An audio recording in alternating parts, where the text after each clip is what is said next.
ಬೆಳಗ್ಗೆನೇ ಕಾಲು ನೋವು ಕೂತಿದ್ದೀನಿ.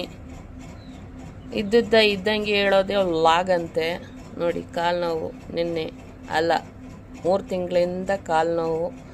ಈ ಪಟ್ಟಿನ ನನ್ನ ಪರಿಚಿತ ಒಬ್ಬರು ಸುಕುಮಾರ್ ಅಂತ ಪುತ್ತೂರು ಕಟ್ಟು ವೈದ್ಯರು ಆರ್ ಟಿ ನಗರ ಲಿಮಿಟ್ಸು ಹೆಬ್ಬಾಳ ಲಿಮಿಟ್ಸಲ್ಲಿದ್ದಾರೆ. ಅಲ್ಲೋಗಿ ಹಾಕಿಸ್ಕೊಂಡು ಬಂದಿದ್ದೀನಿ. ಕಾಲು ನೇರ ರಸ್ತೆಯಲ್ಲಿ ನಡೆಯುವಾಗ ಯಾವುದೇ ನೋವುಗಳಿರ್ತಿರಲಿಲ್ಲ.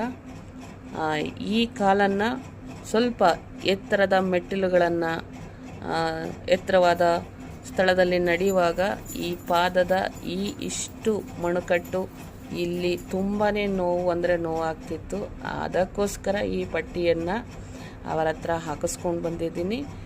ಸ್ವಲ್ಪ ಗುಣಮುಖ ಆಗಿದೆ. ಅವರು ಹೇಳಿರುವಂಥ ಅಷ್ಟು ಪಥ್ಯವನ್ನು ನಾವು ಮಾಡಿದ್ರೆ ಸಂಪೂರ್ಣವಾಗಿ ಗುಣಮುಖ ಆಗುತ್ತೆ. ಕಾರಣ ನನ್ನ ತಾಯಿಗೂ ಅಲ್ಲೇ ಕಟ್ಟಾಕ್ಸಿದ್ದೆ, ಅವರು ಗುಣಮುಖರಾಗಿದ್ದಾರೆ.